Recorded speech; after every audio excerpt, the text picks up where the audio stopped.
I'm not going to sit here and lie to y'all. I am anything. If I am anything, I am blunt. Chalk it up to my Venus and Leo. I mean, Mercury and Leo. Guys, this is a messed up week. We have a full moon in Aries. And you think to yourself, what's so bad about that, Michelle? Well, moons in Aries are tough anyway. Right, guys? Cancerians. This, by the way, is your week ahead tarot card reading from Born Without Boundaries Tarot. I'm so glad that you joined me. Thank you so much, guys. We're gonna dive deep into the astrology for the week. And this is for the zodiac sign of Cancer, but sun, moon, rising sign, wherever it applies to your chart. Come on in. So it's not necessarily the easiest moon in Aries. I don't know if you guys have really ever felt it or paid attention. I recommend to all Cancerians, get a moon chart, track where the moon is, because I think your moods will start to make more sense to you. Moon in Aries is very dissonant. It's very combative. It's very defensive, and it pops off a lot. It's angry energy. It's a full moon, so it's intense. It's intense. But what makes it, and I dare say even worse, is that this full moon in Aries is conjuncting Chiron. Ouch. Now, moons conjunct Chiron are painful. What do they mean? I'm glad you asked. They mean trauma with your parents, suffering with childhood, never feeling like you're good enough, even to the point of actually feeling like you don't deserve to exist. Those who have natal charts with moons conjunct Chiron struggle seriously with self-esteem, depression, loving themselves, even thinking they deserve love at all. Now, that doesn't all of a sudden transform all of you guys into that.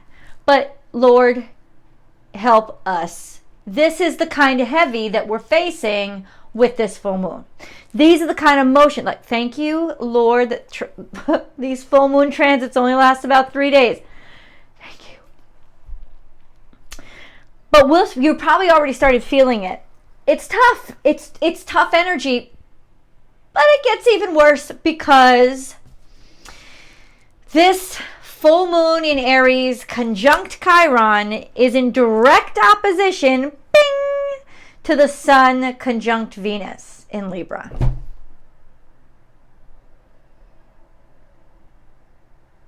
I just want you all to get on your hands and knees and pray to God and just ask for love. Like, that's all I want, because for Cancerians, this is a tough week. Everywhere that Cancer goes, it sort of plops itself down into the most awkward place that the moon could be for the rest of the week until we get to the end of the week and something beautiful happens. And we're going to get into that. Cancerians, please do remember to subscribe to the channel, ring that notification bell so that you know when I upload your favorite content. Maybe you're not just interested in Cancerian content, right? I do all 12 zodiac signs every single week. Like clockwork, guys. You could see down below in the description box that there's a release schedule. Cancerian readings come out every single Friday at 9 a.m. Pacific time. So I hope you guys can be there. There's always an extended reading that I hope you guys will join me for. And remember, and I will remind you again, somebody was rude enough to suggest I was pitching a sales pitch. No. My readings are a cathartic experience. You go from beginning to end. If you stop halfway, it makes sense to me as a spiritual healer why you're not getting all of that you could, right? So hang in there with me, guys. They do get a little, yeah, I'm not just going to tell you all love and light shit. That's not what I do. I balance you out. And so let's begin our journey. Right? We have a shadow and we have the light. We have the dark and the light. We are both, and we need to incorporate both of those into ourselves to be our whole selves, our complete selves. and vibrationally harmonious selves, right? So we are going to confront a lot of our shadow, our pain, our struggling and our suffering this week. And like I said, leave the comments below, because I'd really like to know how soon you guys started to feel it and experience it. I feel like Cancerians we're very empathic creatures, so it could have been happening for a while. How does this play out in your life? Well, because we're in opposition to Libra, and Libra is our 4th house, and Aries is our 10th house. This could have something to do with, well, first of all, the big upsets, like feeling not good enough, feeling like everything's crumbling down around us, could have started or beginning to be exacerbated in work, in our workspace, in our career. But over there in the 4th house, there's beautiful stuff happening, because honestly, the sun conjunct Venus is very confident, loving, romantic, passionate energy. Very optimistic. So this is why I'm trying to tell y'all. You got the sun shining so bright that the shadow is long. You understand? Like if all you do is focus on the light, then you lose all this. The brighter the sun, the longer the shadow. And they're both okay. They're both beautiful. But what do we learn from them both, and the fact that they're opposing each other? What does that mean for us in our day-to-day? Well, we're going to get a lot of shit at work. We're going to be feeling like maybe, like we're just not good enough. I'm like, it could be coming out, or it could be getting in the way. Like all those emotional tensions will start to get into arguments at work and confrontations at work. It could be just stuff that is coming out at work, which could really fuck us up, just letting you know. And then in our 4th house, it's interesting enough how we might finally be getting that love that is going to help us heal. What I know is there's a special treat later on this week, and I'm going to get into it for you if we follow the astrology. But let's get into the cards, because we have them waiting for us. We have Hawk Spirit. Let Spirit be your guide. I told y'all you're going to need to hold on to faith. But you know what this says? This says that there are spirit-guided messages that are coming into you. You must trust them. Look to the animals. Look to the totems. Feel free to share with everybody what totems are coming to you. This is messages from God. God is going to be there with you this week. I'm so glad this card came out. God is going to be there with you this week, helping to remind you, look objectively, see above this. It's the only real way that I think you're going to not get crushed by the tremendous weight that is going to hit you around that full moon and take it so personally that you implode. Well, God doesn't want you to implode. You're too precious. Okay, so what's going to happen is he's asking you, try to look at things from a higher perspective, or try to look at things through God's space. Now, what does that mean? It means that if you cannot find value in yourself, use your faith in God, knowing that God is using you. So if you can't find faith in yourself or love in yourself, find love through your divine purpose. So in having faith, so even though it may be compromised this week, how you feel about yourself, maybe. It's going to be. I'm just going to let you know it's going to be shitty. It's going to be a shitty hard week. But you will be able to find that sense of value by thinking to yourself one simple question: God, what is it you have in store for me? If I can't find love for me, I know I love you, and you have a purpose for me. And that is going to be our way, our conduit back to being able to make it out alive this week. I do mean metaphorically. If it's literally, I want you guys to get online. There's all these 800 numbers. Just call somebody. But if it is metaphorically, it's going to be, I know it's going to be tough, but You will be able to pray. You will be able to get back there through your God space. You will be able to say, if I can't believe in me, I can believe in you and your purpose for me. I know this is all happening for a reason. Bring a gentle touch to yourself first. Compassion. You must show yourself compassion this week. Now, how does that look?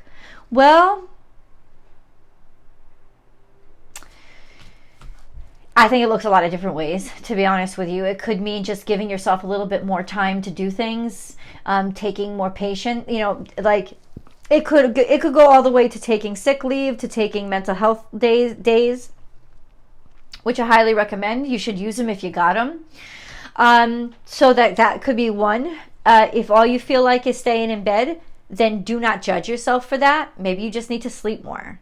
This could really have that sucking energy on you, like sucking out your energy. So you will feel it. You could feel it tremendously right now, guys. So take that self-care this week. Why do you question what you need?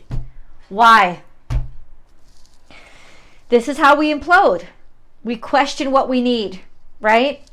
So let's give ourselves what we need. So if you need that mental health day, if you need that therapy session, go all the way. Give yourself what you need. This is a day to focus on shame. What do we feel ashamed of? And why do we feel ashamed of it? Why do we feel ashamed when we need something? Why do we feel like, oh, no, I gotta get up and I gotta do for everybody else? No, you don't.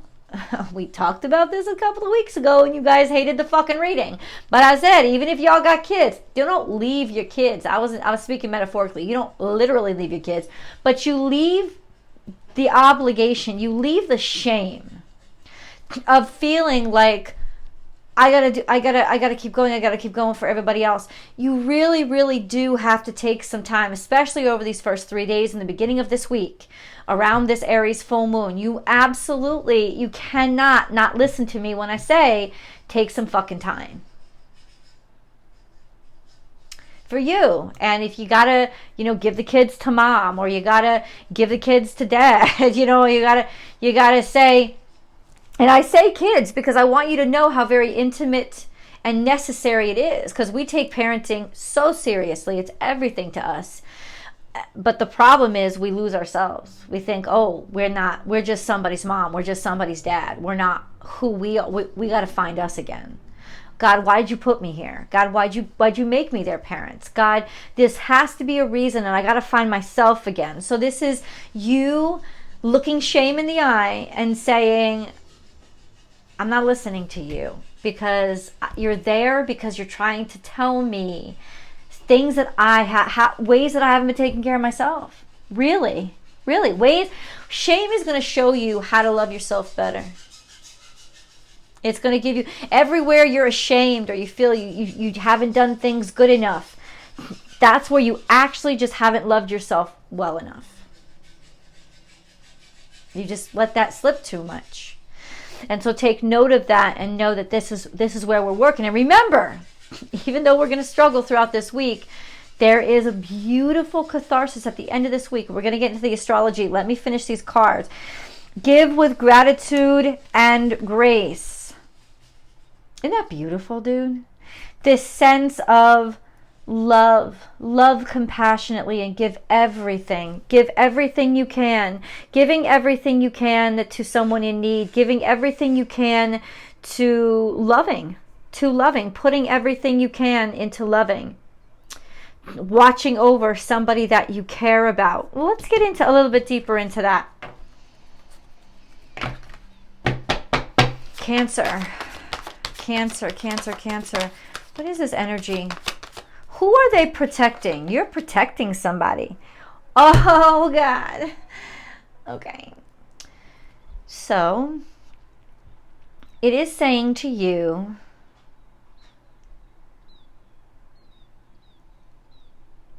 I'm a Cancerian, so this is not what I wanted to hear, but it's saying to you, you failed.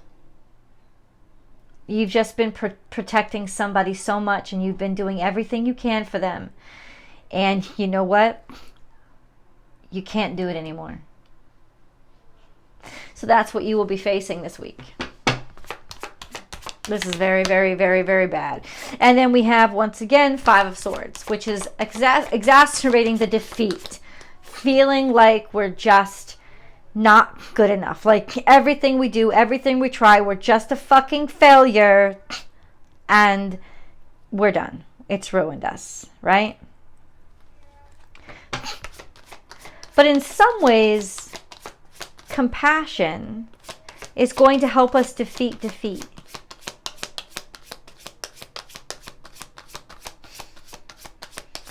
In some ways,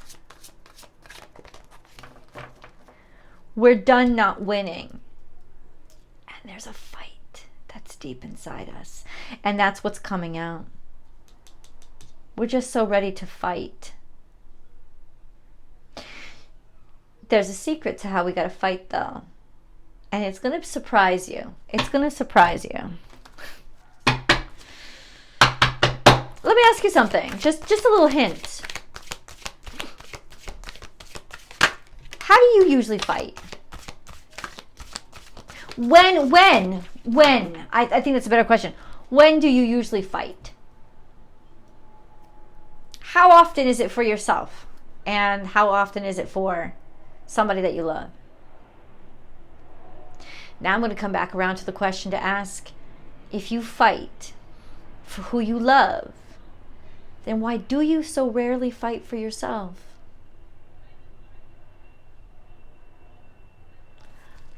Boom. I see you. Leo. Sense of self. Sense of self. Courage. Courage. It's so interesting how when we hit rock bottom is when we really find the reason to live. We're stronger than we think, Cancerians. We're stronger than we realize. We're stronger than we know. And Leo represents our second house. So we definitely get some shit done. And the sun is going to come out in your darkest hour. And this is why the shadow is so important. Because without the dark, how the hell do we appreciate the light? Oh God, you know, it's like that first day of spring. I don't know if y'all live where there's 4 seasons, but I grew up where there was 4 seasons, and I can't tell you how wonderful and amazing it used to feel. The happiness that just buzzed around everybody when the cold broke. You know, that first day in kind of April where it's like 72 degrees again and the sun's out and you're just like, you feel like that opening scene to Sound of Music where you're just like twirling around yourself because the hills are alive. You know, you kind of like, that's what I'm saying. Now, let's get into a little bit of how this is going to happen. Well, later on in this week, we have a trine. The moon actually ends up being all this dissonance all week long. Oppositions, square, opposition, square. And then we fit in at the end of the week to a trine. The most unexpected companion. The moon actually ends up conjuncting Mars in Gemini, which is our 12th house. Unexpected friendships. Tell me if all your lives people didn't just randomly come up to you and start talking to you.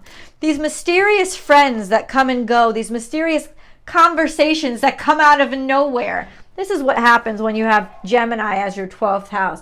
But they teach us something. And it's in that conversation that we enter the portal to happiness again.